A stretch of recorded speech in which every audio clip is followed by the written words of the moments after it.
Hey y'all, and welcome to another episode of the Pull-Up Experience. Yes, you are here yet again for another great episode coming your way. We are having good time, good laughs, good fun before we started rolling, y'all. Okay? So, of course, your girl Bread. Got your regular schmegular, not your average Asian Bread in the building. We have our special guest with us today, the beautiful Queen, Angelique Williams. And without further ado, we have our guest of the night, Mr. Antwan Slaughter. Yeah. He is the founder of Journey Barber School. Come on now. Community advocate, along with just being an entrepreneur here in the city, the beautiful city of Cleveland. Antwan, welcome to the Pull-Up Experience. I appreciate you allowing me to come on the platform. Absolutely. Yes, sir. Thank you. And we are looking forward to hearing your incredible story. Absolutely, sir. So Cleveland born and raised? Yeah. No, I was born in Cali. Cali, Oh. okay. So what parts of Cleveland? Yeah. South Side, Maple Heights, Harbor. Okay. So what brought you here to Cleveland? My mother moved here back when I was about 10. Oh. She got remarried. Came out here, hated it. Hated the snow. The snow, right? The snow, okay.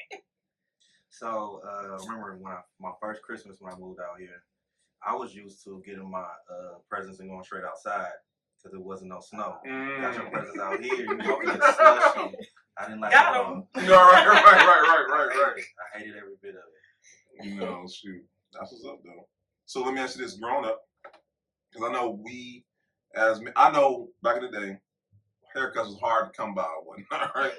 My mom literally put a bowl on my head and cut around it. And shout out to Q, because he used a picture of me on social media, me with my chili bowl, you know what I'm saying? So I said that because back then, perception is everything, you know what I'm saying? When for you was it that you knew you had a talent when it came to cutting hair? That's a great question. So I didn't know I had a talent until I was forced to.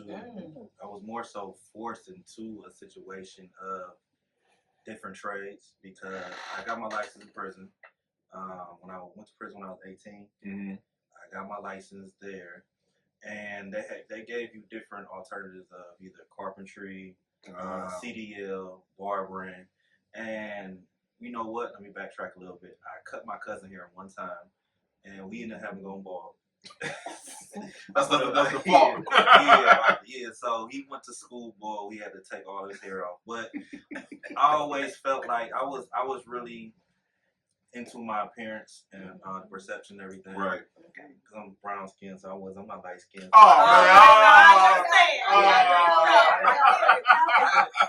didn't get the check soon. Yeah. You gotta make sure. I get it. You gotta be well groomed. Exactly. Yes. So I started doing that when I was in prison. It was a 2-year course, which I appreciate every bit of it because it was at a perfect time in my life where I had no choice but to learn who I am. Come on now. And sometimes that's what it takes for people to get to really know who they are when they're at the very bottom. Yeah. And I went through a lot of bumps and whatnot while I was in prison, but when I got to a stage of, you know what, I'm about to go home, I need to be able to fall back on something, I took barbering and I loved it because I more love the suspense of being an entrepreneur.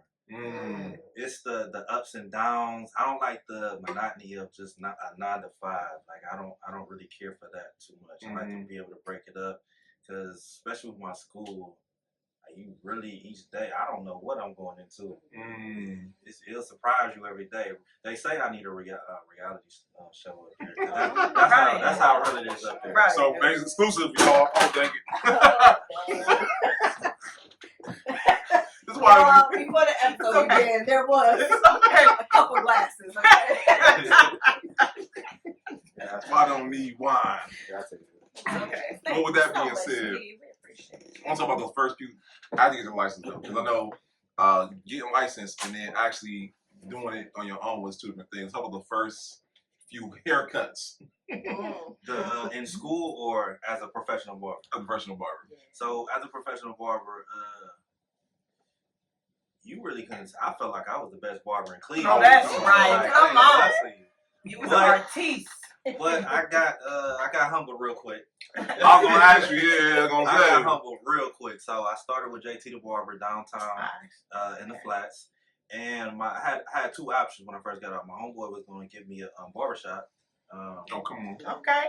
But Antwan, Antwan, Oh, yeah. he ended up hooking me up with JT. It's like, man, look, I got a better avenue for you where what you're looking for and the direction you're trying to go, you need to be around this person because he's doing football players, he's doing athletes, he's doing everything that embodies of what you're trying to do. That's good. So I went down there kind of cocky, got humble real quick, and I learned a lot being up under him because he's, as far as the professionalism of how he does his art, like he's an artist. And Come on, he takes it to another level as far as the professionalism. Because I remember I used to get calls and texts like, hey, you push the dude lineup back. You got one strike. Like, oh. I'm like, oh, let me step my game up. But it was like, I love the challenge. I love the challenge of it because it's like he made me a better person, better barber. He made me a better barber. So just being around him and the celebrities that he attracted and how he was able to grow his business up and keep going, like, that took me to a whole nother level. That's good. Cause I want to say, cause like I ain't gonna lie to you, I've had quite a few barbers in my day, and shout out to my current barber, shout out to her, whatnot, man. I've been rocking with 10 years, and this is what a lot of people. No, facts, bro. Cause people understand being a barber. I feel like y'all therapists, y'all gotta be artists, Mental health, and mental health. Yep, y'all mental health. And y'all, you know what I'm saying? Like y'all are so many things in one. Y'all just not barbers or whatnot. I want to talk about that because they don't understand how y'all are vital to the community as a whole. Because, and especially the black community, because a lot of black men, they don't go to therapists. I bet money barbers have stories. These stories. Definitely do. So I always tell my students that if for the ones who want to open up a barbershop, you have to treat it like a black man's country club. So that's where we get to vent, relax, get away from home, get away from our wives, girlfriends, and just let our hair out. I mean, just literally be us. Just be us for a second because that's where and it's actually a lot of people grow up in a barbershop too. I grew up in a barbershop, just going up, sweeping up for $5, staying there, making $20, but getting to hear all the stories that's going on. But it's like this the center of the community right there. So where we do get to be our client's therapist. We're like the first point of contact because it's like a stigma as far as going to see a therapist. And since we have social media, we're open to a lot more things. We got a lot more exposure. Right. So now it's becoming more, okay, yeah, maybe I do need to see a therapist.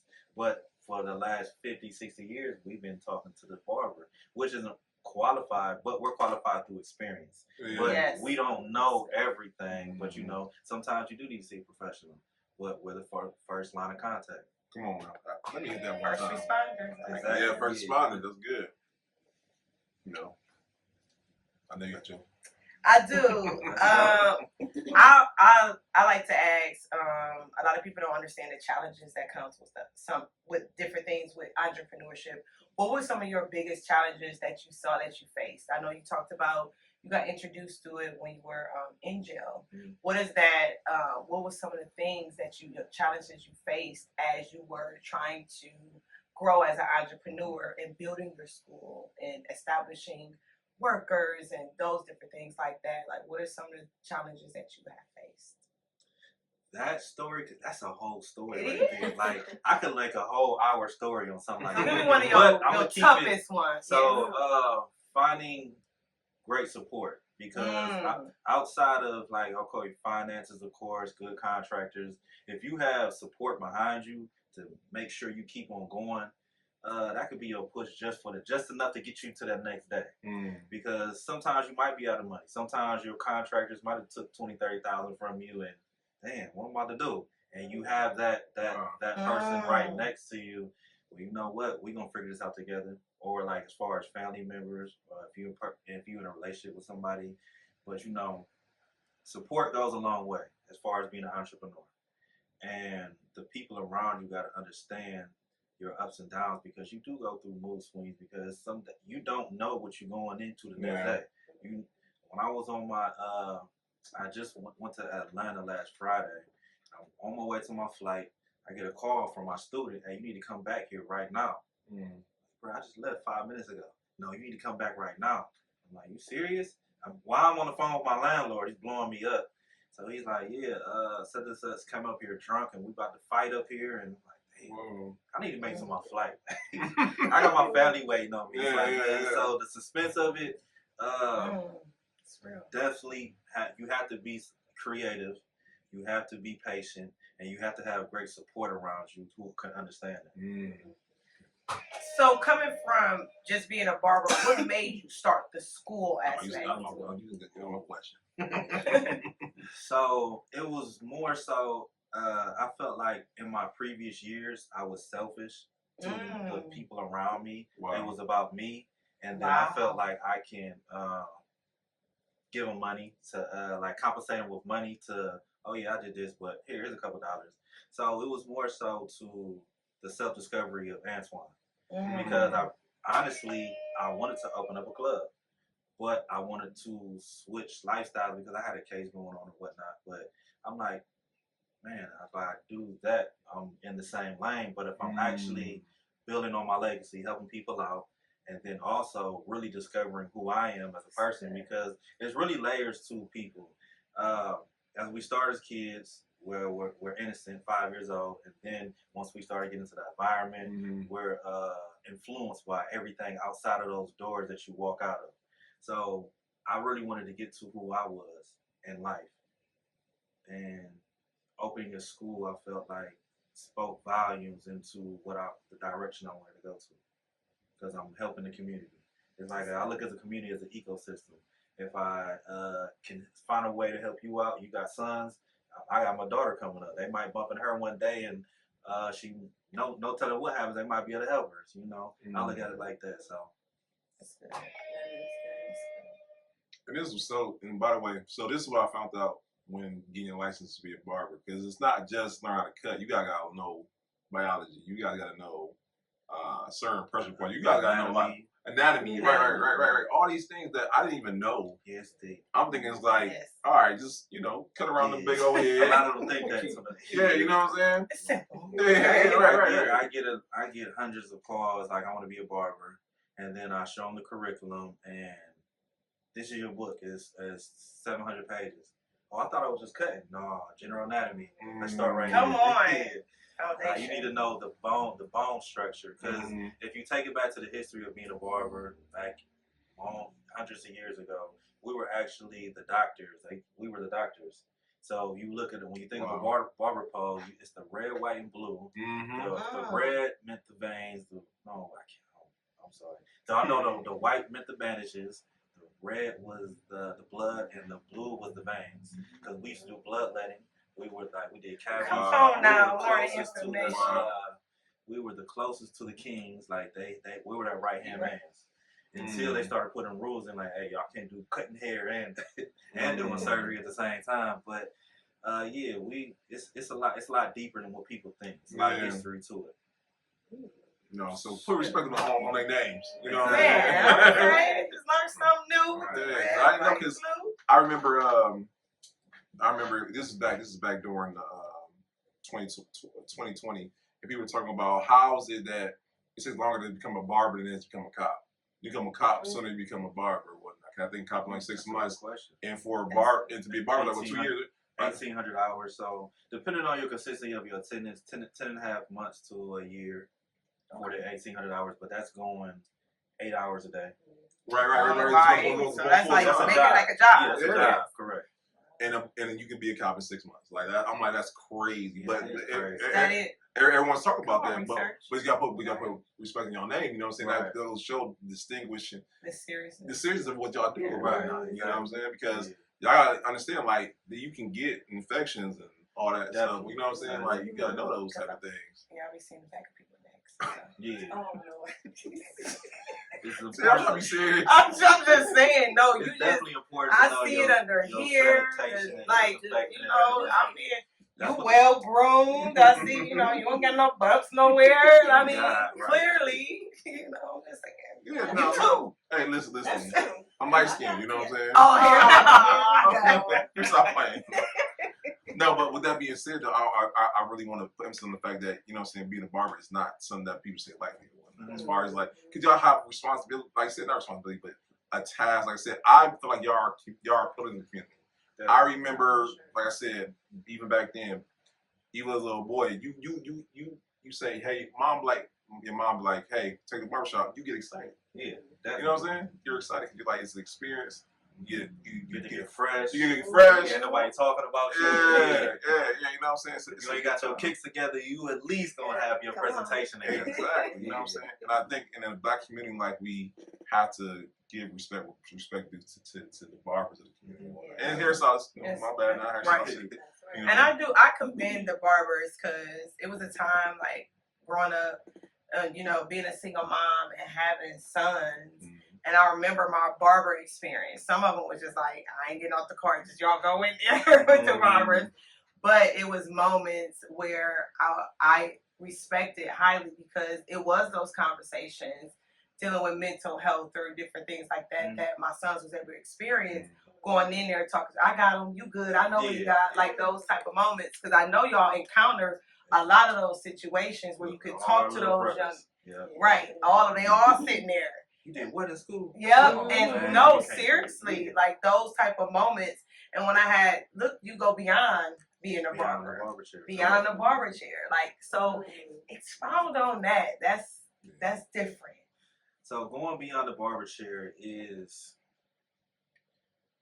my goal is when I opened a barber school, I started doing lectures, events and whatnot, bringing in people that I've known over the years, like NFL players, people who know stocks, because to be a barber is exceptional. But we want to go be above the exception of being a community leader, being an activist, knowing how to being a leader in your family, and then also manage money correctly. So you want to bring that all into the arena of, well, more so my school. So I bring in different speakers and whatnot because I try to drill that into them. Because I didn't get to where I'm at right now just being a barber. I had the exposure. I forced myself on exposure. Like I was looking for exposure. When I went to New York, I'm like, man, look, Cleveland is a little bit too small for me, but I need exposure. But whatever I do get from Cleveland, I'm gonna bring it from New York. That's right. Okay. So that exposure of being more than just a barber got me to where I am right now, and I want to keep on going. I want to get the baton and pass it to somebody else. So let me ask you this then, because like, I don't think a lot of barbers understand the business behind it, because it's actual business. You know what I'm saying? Responsibility. And like I said, like customer service. Oh, I'm big on that. That's the first field trip I took my students to. I took them to field Chick-fil-A. So I spoke with the manager the day before. I'm like, hey, I love y'all customer service. That's what I'm big on, because I feel like we lack that as contractors. As far as the black community, we're quick to want to be contractors because we want to be self-employed or entrepreneurs, but they forget the customer service part of it. It's like you want to keep people here for you don't want to make it a hustle. You want to make it an actual job. So that's what I feel like. A lot of people like, I want to be a barber so I can be self-employed. That's bigger than that. It's bigger than that. That's bigger than that. Like you want to keep people here because that everyday client is going to pay your cell phone bill or pay your daughter's daycare versus you just doing it for a hustle of somebody's here and there. Like I want you here long term. Customer retention, man. That's why a lot of times we don't think about that in our businesses and whatnot. We don't understand the longevity of it all. Because, you know what I'm saying? Because I remember when I was trying to find a barber, I was like, it's 15 barbershops around my house. What makes you unique? What makes you unique to make you want to come back to me? Is it the conversation? Is it the customer service? Is your professionalism? Like, you got to stand out some type of way if you want to be successful in this arena. Now, in that same vein, though, now I've seen barbers that have gimmicks. I'm going to put the air quotations gimmicks, right? Because I've seen quite a bit of different styles of barbershops, right? And I said that to say is like, with the future of barbering, do you feel like that's what's going to need to retain customers? Because I've seen barbers who, how can I say this? They use the female element to lure men in to come to the barbershop. You know what I'm saying? Do you feel like in Oh, you talking about like down in Puerto Rico? They doing that? Yeah, you are. Yeah. I know you talking about. Yeah. You know. Just have a nice bathroom. Like, I'm answering the question, but barbers we do be wanting to go to the bathrooms in the barbershops. So it's really whatever attracts your clientele, because everybody got their own clientele. Yeah, so if you're in that area and that's what everybody's doing, if it's working, that's on you. But you know you're going to have different variety of barbershops that you can pick from. Because in New York, like on this strip alone, from this light to that corner, there's going to be 6 barbershops. So that's how you hated it. Like, damn, why are so many barbershops over here? Like in little small, like cubby holes, and then you have the big barbershops. Like, damn, but nobody had barber license. Nobody had barber license. For real? When I first went up to New York, they automatically made me manager at the barbershop because nobody had barber license. Wow. So yeah, you're the manager. You get cheaper blueprint. I'm cool with that. So say boy come in here, everybody just walk out. I'm like, okay, I'm the only one to stay here. So I'm like, that was crazy. Did it ever happen? No, it never happened because you gotta think there's so many barbershops, but they was just planning just in case. So let me ask you this, and so I know it's real estate agents. So they say the statistics for real estate agents that most agents after year 3 they quit. What's the retention rate with barbers? Do they stay on being barber after a while? Because after a while, if I'm not making any money, what's the point of staying a barber or whatnot, right? Like, what's the retention rate for people who stay barbers? I really haven't done that research on that. I got you. It's kind of hard to say because you have dedicated barbers, then you have barbers who do it as a part-time job, which I feel like with any skill set, you're always going to win because you can always make money with your hands. So you don't always have to do it full-time. Yeah. You can do it part-time. You can do it as needed. So there's really no losing with a skill set.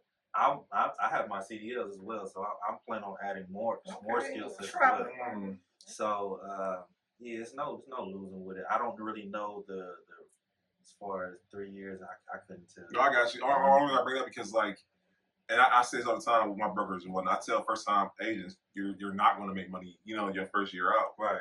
But if you stay with it, you constantly are marketing. Because a lot of people don't do that. I'm gonna ask you about that. Yeah. That's a new one. How good are you marketing what you do? When nobody know you're a barber, can you really be mad when you see somebody with a haircut? Yeah. So I'm trying to get my students into that a little bit more. Because if you're gonna be on Instagram, tell us start a podcast. We'll talk afterward. I'm like, if you're gonna be on Instagram, you might as well try to make money on Instagram. Let people know what you do. Because if they don't know what you do, you can't make no money. Like if you're just scrolling, what are you scrolling for? Just looking. Like we can't always be the consumers. We need to change that around, and we need to more so market ourselves. So I market a lot. I put a lot of money into marketing, but I also promote them to like, hey, you need to market yourself as well. Find out different avenues, different ways, because like I can give you the resources and I can open a door for you, but I can't walk you all the way down to the finish line. So yeah, they gotta work on that a little bit more. But I feel like that's the more so this generation because we all over 30 years. No, yeah. We came up in the more so guerrilla marketing. Don't get it. Yeah, I'm putting flyers on every. Hey, I'm gonna buy you a shot. And what you do again? Yeah. We actually had to talk to people. And over the years, it got watered down because of social media. But you can actually use it to your advantage if you use it right. That's right. I agree. And they need to figure out how to do that because I was cool with the guerrilla market. I love going out, passing out my flyers. And hey, DJ, I used to tell Steph Floss all the time, hey, give me a shout out real quick, pay $100. Like, give me a shout out real quick. I don't even know if they really heard it, but I think my homeboys heard it. They said your thing. There's only 2 people that heard it, but it was fun. It was fun doing that versus you just posting something on Instagram because right now they saying that on average, people watch a video for 15 seconds. So Yep. you got, 15 so seconds. now, as the years go, we go up in the years, like, okay, it's going to get down to 10 seconds to 5 seconds. Because you got to think about the CDs. Back then when Jay-Z would drop, it would be a CD drop. Mm-hmm. Now it's CD, mixtape. I can't Single. even keep up with all. Yeah. Like then it was like, okay, Jay-Z about to drop. We waiting for a whole month. Now it's 10 CDs that drop in 1 week. Mm-hmm. Marty Woodworth, he said something powerful. He was saying if you can master marketing in under 5 seconds, you'll win the game every single time. He said that's a challenge that we and it's so funny because anyone has a business owners or entrepreneurs are now, you have to be a content creator now. There's no way around it. Right. And I think that's something that we all as entrepreneurs understand that component because without it, you're going to be lost in the dust. And segue to a commercial. If you're looking to start your own podcast, here's the Pull Experience. We can help you with that or whatnot because podcasting is the future. I believe. And I think it'd be a dope podcast, a barber to be like, hey, let me teach you, let me show you how to do, or let me do maintenance on your clippers and whatnot. 'Cause I have clippers at home, and them boys be dull as hell. And like I be wanting to know how to do it. Other than you, like show me, you know what I'm saying? Right. You know what I'm saying? Or show me how to in between the cut, like how to line myself up. Not because I didn't put my line so many times, it don't make sense. But show me how to do it. Yeah. I'm learning, but teach, you know what I'm saying? Someone else teach me that, like in between haircuts, because, you know, little minutes in between. Come on now. Right. I'll watch that podcast, you know what I'm saying? Definitely. So listen, so Antwan, we talked about Journey Barber School, but we didn't kind of get more into how did that come to be? Because not everybody can just, one day you in a barbershop working, the next moment you have a school. Like, how did that even preparation-wise come about? Was there like a mentor that helped kind of guide you to get to that point? I think at the time I was my own mentor based off the knowledge I had. I knew I wanted to do something, didn't know which route, but I wanted to be bigger than the average person. Okay. And I wanted to actually leave my footprints to where my daughter can say, my dad was here and he helped out multiple people. I like the day she says that, like that's gonna, like, even in my grave, I'm like, yeah, thank you, I did something right. So yeah, I just remember just sitting in my room, like, man, I don't really know which route I want to go. It was during COVID, everybody was isolated. I was like, you know what? I had already, let me rewind again. So before I was because I ended up getting incarcerated again, and I missed my daughter's birth, and I said I never want to do that again because it was my first daughter. So I'm like, man, what can I do that will keep me?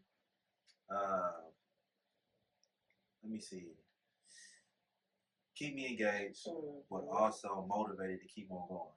So, you know, people always used to ask me questions when I was in New York, like, how were you able to, because I was cutting hair for the New York Jets, how are you able to meet these people? And I'm like, I guess just being me, like I network, I be around people, and they just kept on coming, like, you know what, I need to open up a school. And so my homeboy that I was real close with, he was a first round draft pick at that time, Sheldon Richardson. He got drafted to the New York Jets, and just being around him, seeing the lifestyle, it's like, damn, the lifestyle he had was, you was watching the Cash Money video. You went to Cash Money. Yeah. Taking I'm over like, hold $9. Now you date yourself, Antwan, man. Right. He was like, Cash Money, what's that? I know. Right. Listen, I knew. Right. I'm sure. So I was like, damn, you pulling up in Bentleys, you going to strip clubs, blowing 20,000, like 10,000. So I'm like, hey, bro, come on now. What do I need to do to sustain myself and like be able to do that and then wake up like it never happened? So I'm like a creator. I'm very creative, and then I'm very modest. Like I'm not gonna say, okay, I need to become a football player today. I don't have the physique to do that. So I need to stay in my own lane. You do barbering. You have people asking you about how to become a barber. Why don't you pop a school? So it took, after that conversation, it took another 3 years with the case. And then, you know what? Hey, I put a blueprint together literally a whole business plan together, and I ended up doing my time and got out. I went back to my business plan and looked at it maybe a year later and say, you know what? I just woke up. I ended up finding a brick and mortar, which is 5,000 square feet, and I just gave them a deposit. I didn't know what I was doing. I was really on faith in God, and I feel like I second guessed myself so many times, where it's like I gotta stop doing it. Like he's not putting me down this route for no reason. I feel like at first I was like, okay, maybe I made a good decision, bad decision, but I followed it through. 4 years later, I'm at where I'm at, and I'm in the process of getting accreditation for financial aid. So I appreciate that, and I'm bringing in all type of different avenues of funding for the students, as far as Medicaid, OOD, Ohio Means Job, and I'm making great partnerships and great relationships with everybody. So. Come on, man. Yeah, Journey Barber School, I don't know. I literally just woke up and said, I like the name because of the name, you know. There's so much in the name. Yes, and I was, Journey. Like, it was literally my journey of self-discovery of myself, of what I was really put on this world to do, because I felt like I was meant to do more, and I just couldn't figure it out. So even as I'm on this podcast right now, I'm really discovering who I am more as I get put behind the camera, because I'm a shy person. Even though my girls say like, yeah, you an introvert? No. Introvert. Yeah. But like I'll go and network with people, but I'm not the. That's not me. Yeah, I get exactly. People more think so as an art. Yes. Yeah, I'm more so forced to like, let's get some wine real quick. Let me loosen up a little bit. But yeah, that's what Journey Barber School is. I was really behind my daughter and wanting to really add value to the community, because I feel like I have a lot of friends who, like, a lot of people are lost right here. That's why I bring the mental health component in, because we really need to get to know who we are. It's just so many layers and dynamics that are stopping us from doing it. Because, like I said, once you go out that door, your parents can only teach you so much. That's why they always pray that you come back to what they taught you. Come on now. To the morals and everything. But the environment, community, and everything else will throw you off of your. Well, I'm not gonna say totally, because I came back somehow, but I'm where I'm supposed to be. Come on now. So let me ask you this then. With that being said, I lose the question already. This is why I don't need to drink wine already. I had the question. I had to say. I got a little buzz. Oh no! You know what? You have a reason to. You have a swallow. I got it. It came back. Okay, I got it. I got it. Thank God. All right. Looking back, while you know now, you talking younger Antwan, and you had to do it all over again. Yes. What would you do? This is my favorite question. This is what I ask everybody. What would you do differently? I wouldn't do nothing different. Wow. Come on now. Like nothing. I literally asked this to you will be put on. everybody. Like, okay, younger you, what would you do different? I feel like where I'm at is where I'm supposed to be Come at, on. and I'm here to touch everybody who I come across. So yeah, I wouldn't change nothing. Even if I really put thought on it, because I feel like I'm destined for greatness. Come on. I don't want to just look at the screenshot of today, because I tell my students that I don't look at just your screenshot or your snapshot. Got a little buzz. Don't take the snapshot of your life. Man. Yeah, just don't take the snapshot of your life and think that's your whole life, because you have a lot more in front of you. And I feel like the direction I'm going, I have great support. I have a lot of love with my support, and I'm pushing it through. But I mean, I'm not gonna say God, you pushing me through. Come on, great foundation. Yeah, that's good. We love it. So let me ask you. With that being said, I had a question. This is why we don't even know no more to you guys. I got it. Came back. It came back. Right. Again, your wine is Sunday. Listen. With that being said, I'm good over here. You good? I was good. You used to it by now. Don't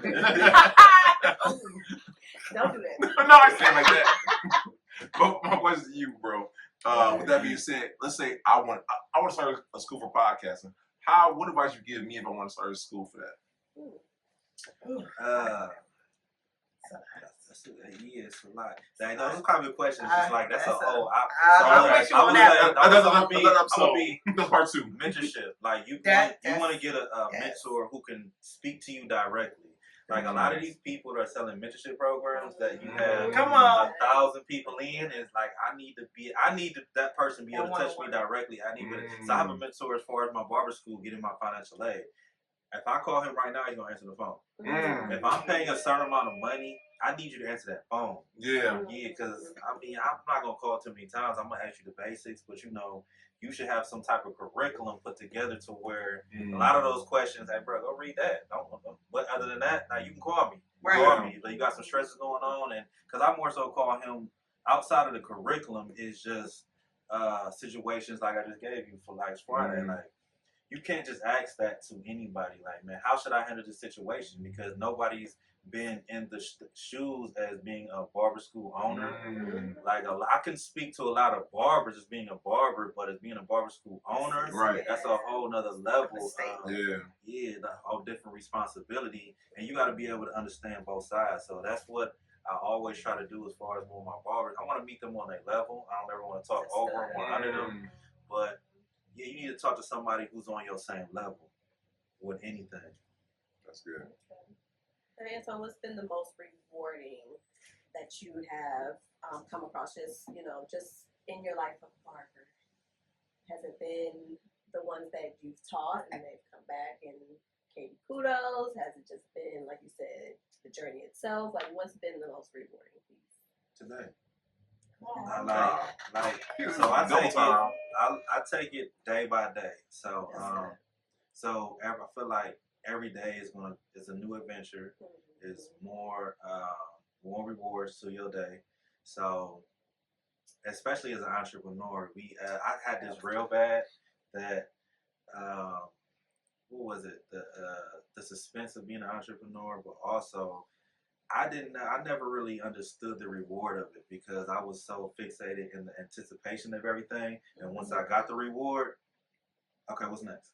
That's how. And I'm still trying to get off of that, but now I'm shifting my mind to every day is a reward because just to being on a platform where people are interviewing me, like I was just sitting in the cell, so like. Y'all interviewed me on that? Like that's different. So and I'm doing something right to where people want to have a conversation with me, and I'm going in the right direction. And I want other people to be able to hear my story and know that it is avenues and to be positive in the community. So that's good stuff. So, what advice would you give aspiring entrepreneurs that's starting from the ground up? And it sounds like you said, you made one mistake, a decision, and you had to deal with that same decision possibly again, and you did it. Like you went back and you did not quit. You didn't care how much time. So, what would you say to those young people out there that may have made a decision and now they're trying to do it and they starting over, restarting to finish? Like, so what advice would you give to those startup entrepreneurs that's trying to go out there and build themselves and create a legacy? What advice would you give to those youth? So I believe there's no such thing as losses. I believe that it's lessons. Like you have to be able. So I've always prayed for wisdom and discernment. Yes. So you have to be able to discern when it's a lesson. You need to be able to sit still and how can I navigate through this and better myself? Yes. So always better yourself. Always have, especially entrepreneur. I've always had 4 different avenues. Okay, even though I got this set up, I'm gonna have 4 other avenues set up because this isn't guaranteed. Nothing's really guaranteed being an entrepreneur. That's a fact. So you want to have multiple avenues set up, and you want to also take time to figure out your lessons. Like, man, just really take time to just really like, damn, okay, what can I learn from this situation so I can better myself to go to the next step. That's good. So let me ask you this, bro. In all honesty, people don't understand the mental state that has to be an entrepreneur. What Listen, We were just talking about that yeah. beforehand. It's Like, not sweet. I'll tell you that. Like, you really want to be up on your mental health being an entrepreneur. Yeah. Like, depending on what you got going on, it's not sweet, man. It's scary, but I love it because I know I have the finish line really right there. I get financial aid. It's going to be a coast. It's going to be even better for my students because they don't let them pay out of pocket, and it makes it a lot easier for them because I can assist them as well. So entrepreneurship, like you really gotta have a mental strength for something like that. It's not for everybody. It's not for the weak. It's not for the weak at all. Like you really gotta be able to go through adversity. And So what helps you though? knowing, like I said, that exposure, being around my own boy, I won't wait.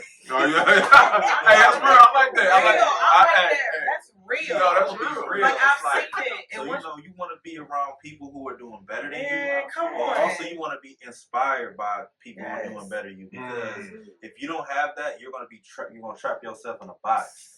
Because the trip that I just went to when I just went to Atlanta, I needed that inspiration. That fuels me every day. Yes. Like if I'm just in Cleveland, I'm not seeing no Bentleys going by. I'm not seeing no Lambos go by. Like, damn. Okay, so I guess this is what life is. But until you take the person and you can put them in a different environment, give them that exposure.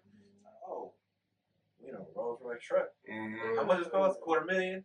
Oh, this is possible. Okay, let me sit back for a second. Come on. Let me sit back and just this is what it is. So I always tell people exposure because you can watch stuff on you can live, even though we got the Instagram and everything, but actually living and be able to touch it, the experience, and just being around it. So you want to be able to cultivate great relationships that can take you to the next level.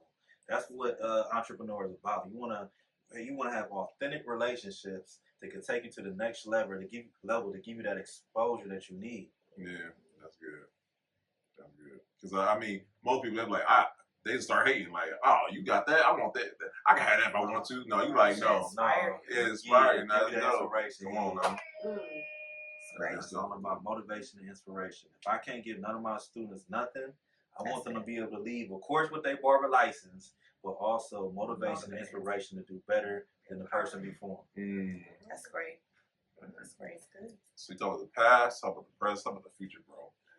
Are we talking about Journey Barber Schools, New York, Cleveland, Miami, California? Let's go. So yeah, I want it all. So like I said, I want to be able to. It would be like a cookie cutter type of blueprint of mental health and barber school. Yeah, because I think both of them definitely. I agree. Yeah, because we're as barbers, we are definitely pillars in the community, and we're therapists, and we need to embody that more, but on more so on a professional level, because we have all these people that sit in our chairs that we interact with them on a more of a personal level. Absolutely. Now, when you think about President Obama, when he was the president, who was the closest person that can get to him? You're right. Wow. His barber. Yeah. And I'm guaranteed he has secret service studying over you, but like you get to that point to where you that cool with your barber, like, let me have this conversation. Let me deal with my barber real quick. Because he can always tell you, he can give you the insight what's going on in the community. Like, hey, you know what I'm saying? Like, you need those outlets. Yeah, like, absolutely. We as barbers, we're the outlets. Sure, I talk my barber about business. I talk her. Shout out to her, man. I talk about her. I talk relationship, business, There you go. politics, religion. I'm like, man, look what we talking about today, her. You know what I'm saying? So just imagine that we were like we had certificates in all those areas. I was just like just imagine that. Like, hey, I got all my certificates. I could talk about relationship. I could talk about stocks. I could talk about voters anything. registration right over there. Literally, like the stock market for barbers would instead of $50, because we're gonna be charging $150. But it's Can we gonna talk be about that? worth it. Can we talk about that? But the pricing rates, how about No, honestly. Our value for would real. definitely go up, but it'll be well worth it, because that's what we there for. Like, of course, because it's I know I have a assistant instructor barber right now. He's 72 years old. Wow. And he still cuts hair. And he tells me I have clients right now who don't even have hair. They just want to sit in my chair. Wow. They literally just want to sit in this chair because it's like it's their time where they can just let out and just talk, just relax. So we definitely more than barbers. Remember that we more than barbers. More than Title barbers. episode. Yeah.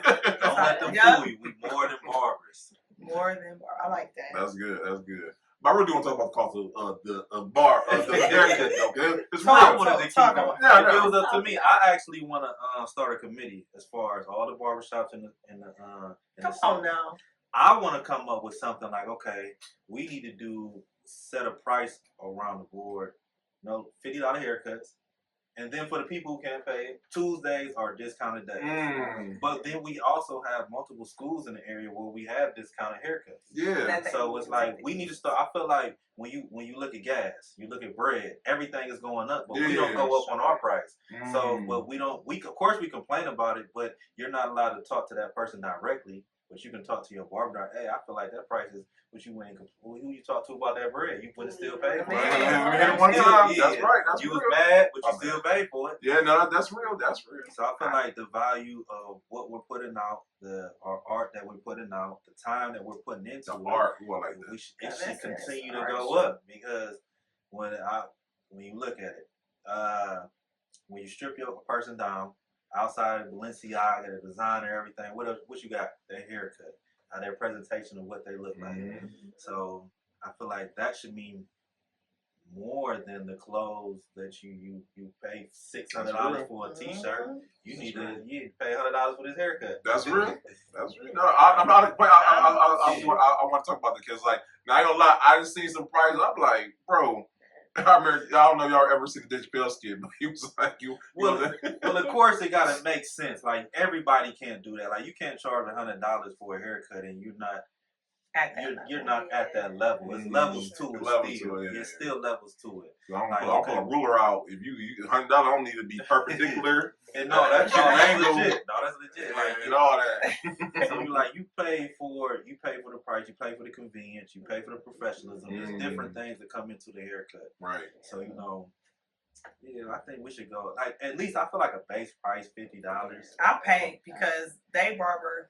I'm so busy. I pay for the extra for house call for my boys because they come out. All right, fancy pants. I'm serious because it's just the convenience of it.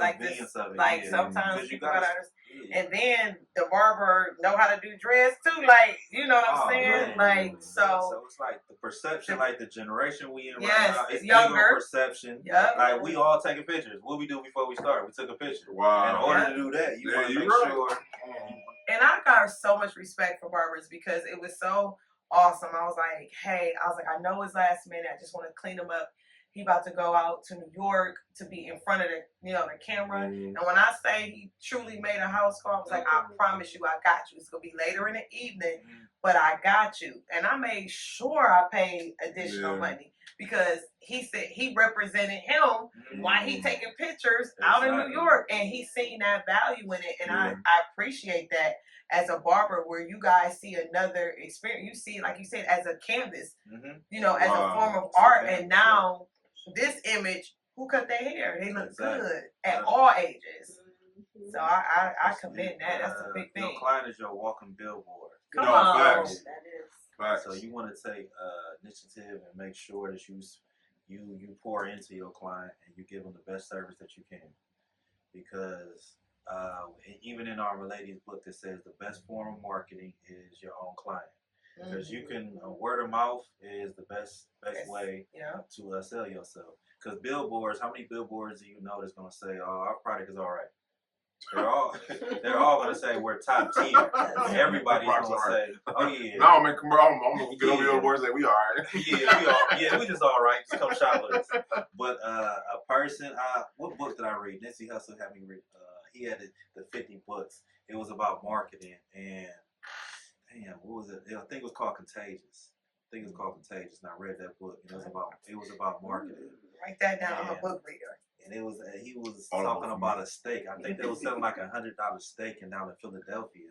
And they were saying, how are you able to sell $100 steak? Even though remember when he was selling his CDs for like $100, how are you able to do that? So it's like a science to it. But you just got scarcity, man. Yeah, that's all you want to do is scarcity. No, listen. Okay, so this is one of the things we love doing at the Pull Experience. We love having our simple questions. One, because 252 episodes, they're all different, every single one. I love asking questions. But the reason why we created this podcast, because at the time, when you thought about entrepreneurship, going so many people you thought of, right? And you've been in New York, you've been in other places. And I meant that earlier, I can ask you now, and you've been in Atlanta. When it comes to clever effort in Cleveland, how do you think we compare to other places? I feel like we need to stick together more, and because we allow a lot of our talent to go to these other bigger cities, these other bigger markets, because of the lack of support. Yeah. If we support each other more, I feel like we can have Atlanta, we can have a LA, we can have a Come Memphis. on. You see what Memphis doing out there? Yo, Gotti bringing everybody together. Sure. And they having a ball out there. This is money everywhere.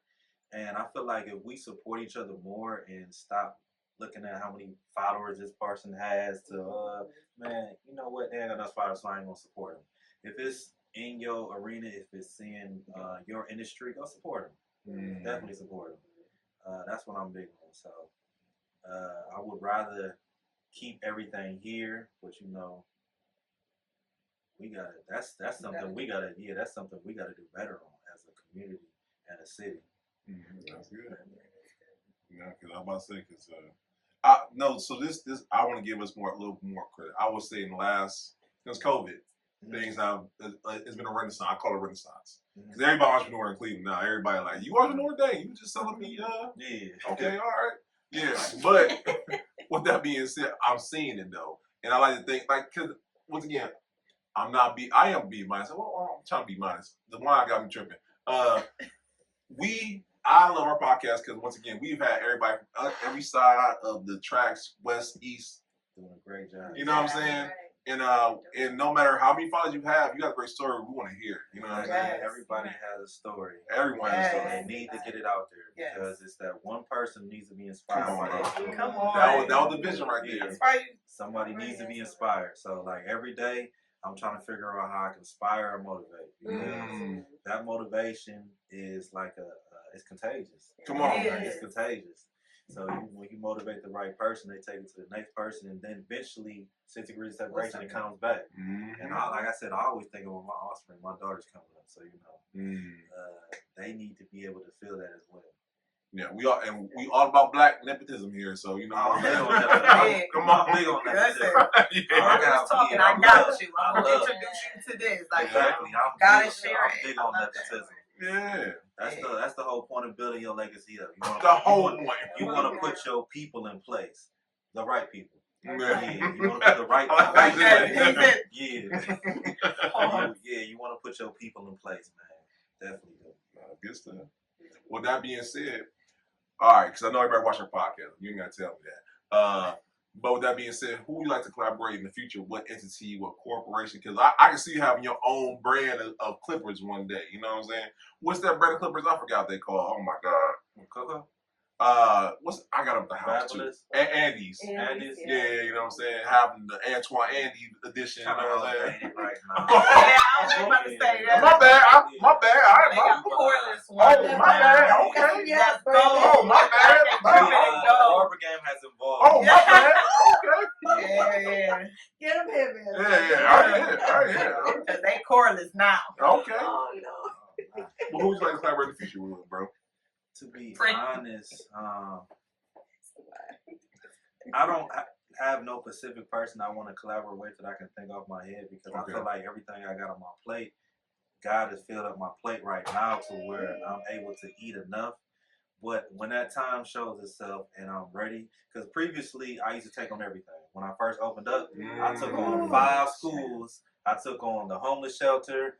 And I was really doing a disservice to myself and my family. Wow. Because now I'm so watered down when I get to them. So I feel like the perfect time, the right entity or opportunity will show itself. Because like I did a lot my first year. Like I did a lot. And even to this day, like if I go on my email, I can show you 10 people who need to come to school. You know what? Now it needs to have some meaning behind it. Yeah, it has to be more intentional and meaning behind it, because I can go to all y'all spots, but you know, I'm watering down myself because I still got to go back to my family. That's taking care of your mental health. Hey, man, sure. And I've been big on that right now because that's something we lack on. Yeah, I agree. Okay. Well, listen. I mean, it's no surprise that you building that legacy. Like you said, for yourself, for your daughters. When it comes down to legacy, Antwan, two-part question: how would you like the legacy to be for you as an individual, but also for the Journey Barber School and all the business ventures you have underneath you? I want to be remembered. When I go to my grave, I want to be remembered to where I helped out multiple people, and it's just not the people that I help out, but I was able to help out their families. So, like being a barber school owner, I'm putting people in position to make money. Like that's as far as our dynamic in our culture, that's what we need right now. But not just make the money, know how to keep it. Yeah, we need to learn how to keep it in our family. Like I was just in the Invest Fest, they was saying that the Chinese keep it in there 30 days. Don't even get me on that, because they will come in one apartment and rotate people out. A lot of people don't understand. They will all stay in one apartment, educate and allow it to keep on funding. So that's amazing. You know what's crazy? They said our culture, as far as African Americans, we keep it in our circle 5 hours before it goes back out. 5 hours. Like, it's gone. That's crazy to me. That is. Yeah, that's crazy. And it's like we need to figure out how to support our black businesses more. Not just support them, help build them up, because it's a lot of people that come in and they don't have the best intentions. Like when I was working on my business, I had a lot of people, oh, you a young black entrepreneur, I want to support you, I want to do this. But they was there to steal money. It was here for the hustle, not for the longevity. So, and I hated it. And it's kept me like, I want to go. I want to go to the other side. They over here stealing money. They doing me wrong. You got to chase them down. As far as the contractor aspect, it was horrible. So we got to figure out how to keep the money in our community longer than 5 hours. That's good. I like something. Yeah, absolutely. I didn't know that. Me either. Well, listen, you teaching us a lot. Okay, we feel like we in school. So I'm sure the same can go for those that are watching, the ones that are listening. So listen, taking everything that you've given us in this episode and just having to condense it on down, what would be 3 takeaways that you would give someone that's watching or listening from tonight's episode? Let me see. You're dropping gems, brother. Yeah. Okay. So I believe let me see. Support. Find your support. Find your person. Find your loved ones, and let them know your dreams. And let them know you gotta be serious about your dreams. That's right. You can't be half in and half out. And let them know that you're serious about it and move forward with it. Don't second guess it. Move forward with it, full throttle, and be very resilient about it as well. What else would it? Let me see. If you want to be an entrepreneur, you definitely got to be strong-minded. It's not for the weak. Start off by having a side hustle. Have a job on the side, because don't think you about to get in the job and become a Bitcoin millionaire in one day. It's not gonna happen. You want to do brick by brick every single day. Brick by brick. And let me see. The anticipation as far as being an entrepreneur isn't in the result, it's in the journey that you go through. Tell them so. It's definitely in the journey. It's in the journey for sure. Because everything I've learned up to this point, to even opening the school, I learned a lot. And then when I finally got my school, when she signed off the paper, it didn't mean nothing to me, because I felt like I learned everything. Okay, how to deal with people, how to deal with contractors, how to manage money, the maturity of me growing up as a person. And like I learned everything between the beginning and the end as far as opening my school. So people fail to realize that, okay, I just see, okay, money. If you focus on money, you're going to lose. All the Yeah, time. you're gonna I'm lose. with you on that. Because it's something you always going to chase. You're never going to be happy. So I feel like where I'm at right now, I'm not content. I don't never want to be content, but I'm happy where I'm at. Not where I want to be, but where I'm at is I'm still taking baby steps towards the direction of my goals. Was that 3? Yeah. Well, honey, you gave us quite a bit, but we appreciate it, okay? All good life skills and good lessons to be able to take from tonight. So part 2, we're gonna come up to the school one. Oh, definitely. I got a whole space for that too. We could do a podcast up there. Oh, say less. Live at the church. Yeah, Yeah. All right, bet we there, man. We want to thank you, man, for coming on our podcast and sharing your story, brother. And the most important question of the whole interview, bro, what can they learn more? What can they sign up? You know what I'm saying? Where can they just get more of Journey Barber School? So I'm gonna tell you right now, if you're not ready to commit, do not sign up. Come on. Disclaimer. I'm looking for people who are fully committed in their craft and fully committed in their skill set. So you can find me at Journey Barber School, or you can go to journeybarberschool.net. And I'm here to build a culture. I'm here to give you resources and give you different avenues to be successful in life. So if you're not ready for that, don't waste your time. Do not do it. You said it clear. Okay. So if they are ready, where can they? I'm tripping. That's why I don't need wine. So let me say it again. So Excuse you can find me on Journey Barber School, or go to journeybarberschool.net. Journeybarberschool.net. You can go to Journey Barber School, and I have a link on there who is going to take you straight to the application on job form. Fill that out, and then my assistant will get back with you. Man, we'll have the show notes, y'all. Y'all watching this is right there, okay? It's right there. And no more wine. Nikia, what do you be putting in this wine? Where is that water bottle? I lost it. They ain't heard Mr. One They Gold. still on Listen. I'm Where's his loving water the bottle? vibe, Where is the water bottle? I don't know. I lost it, okay? You lost it. No, I'm loving the vibe. You have a great time. We We're glad. appreciate you. Yeah, I thank need you to be so relaxed. much. It helps me relax. Yeah, there we go. Relax. I am really relaxed. I'm too relaxed. With that being said, we got to pay some bills, y'all. Yes. August 31st, we are going to be in lovely South Euclid. For the wine and dine, guys. Do not want to miss this end of the summer event. We have the beautiful Ford Bistro. Yes. That is collaborating with our wonderful Nikia Hudson of To You Wine. So it's a great collaboration piece. We have food, we have wine, we have good entertainment, we have plenty of vendors for you to choose from. Great entertainment. You got us. We don't even sober us. Kind of, I guess. We're going to have wine there, so I don't know. We do keep away from wine, okay? But we're going to be good.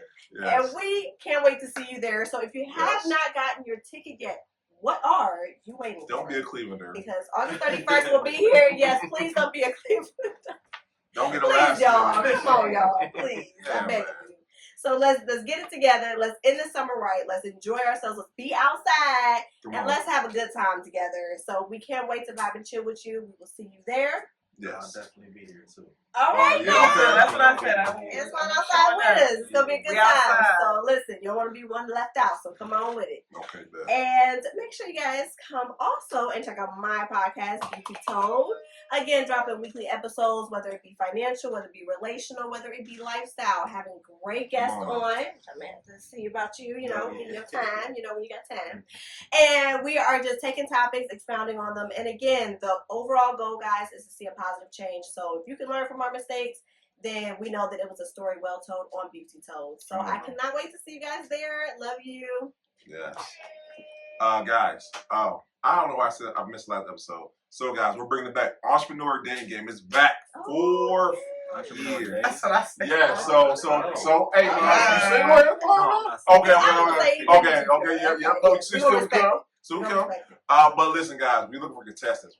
My black men. We need y'all.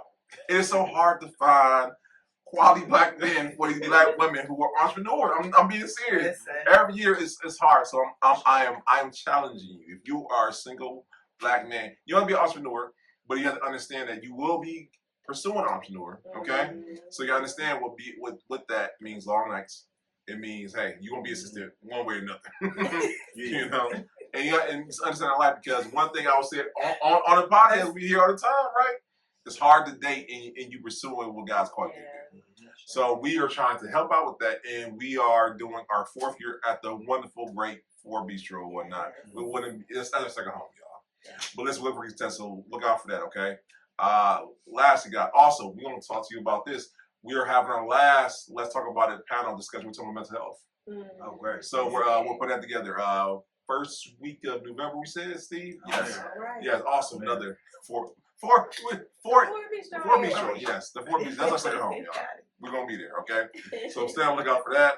And then, guys, so much stuff in the works, guys. Steve said we're taking a break. But in the break, y'all, we are going to.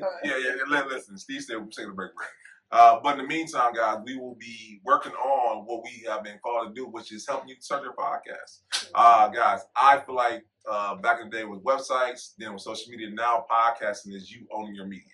And we are going to help you with that. With the great help of our amazing people here at the Pull-Up Experience, from Steve, Bree, myself, Michelle.